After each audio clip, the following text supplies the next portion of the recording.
कधी असं वाटतंय का सगळे पुढे चालले आणि आपणच मागे राहिलो?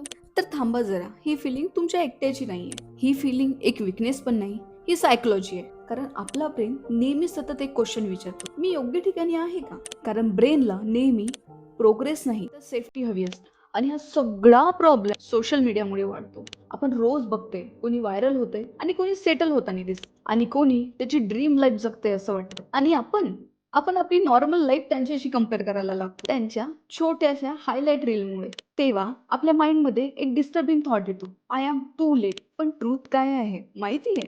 तुम्ही लेट नाही, तुम्ही फेल नाही, तुम्ही स्टॉक सुद्धा नाही. तुम्ही फक्त एक प्रोसेसच्या मिडल मध्ये अटकलेले. हाय, मी आहे गौरी महाले आणि हा आहे माझ्या कंटेंट क्रिएशनच्या जर्नी मधला साधा आणि खरा मी माझी अजूनही निश ठरवलेली नाही. सगळा प्लॅन माझा एका कोऱ्या कागदावर लिहिलेला आहे. पण एक गोष्ट नक्की ठरवली, मी रोज एक व्हिडिओ बनवणार. कधी ब्लॉगिंग, कधी रॅन्डम व्हिडिओज, कधी फक्त रिलेटेबल स्टोरी. जे माझ्या मनात आहे ते सगळं मी कॅमेऱ्यासमोर मांडते. आणि या सगळ्या जर्नीमध्ये मला नेमकं काय आवडतं, माझं नेमकं काय आहे हे मला हळूहळू नक्की सापडणार आहे. मी जेव्हा पण कंटेंट क्रिएट करते ना, तेव्हा नक्की एक गोष्ट ऑब्झर्व करते. कंपॅरिझन थांबवणं शक्य नाही, पण त्याला कंट्रोल कसं करायचं ते मात्र नक्की शक्य आहे. जर तुम्ही पण सेम फेज मध्ये जात असाल ना, तर कमेंट मध्ये नक्की मला सांगा. युजुअल व्हिडिओला लाईक करा, शेअर करा आणि थोडे तरी माझे एफर्ट तुम्हाला आवडत असेल ना, तर माझ्या चॅनलला सबस्क्राईब लवकर करा. कारण खरं सांगायचं तर कधी कधी सगळ्यात जास्त पुढे जाण्याआधी आपल्याला असंच वाटतंय.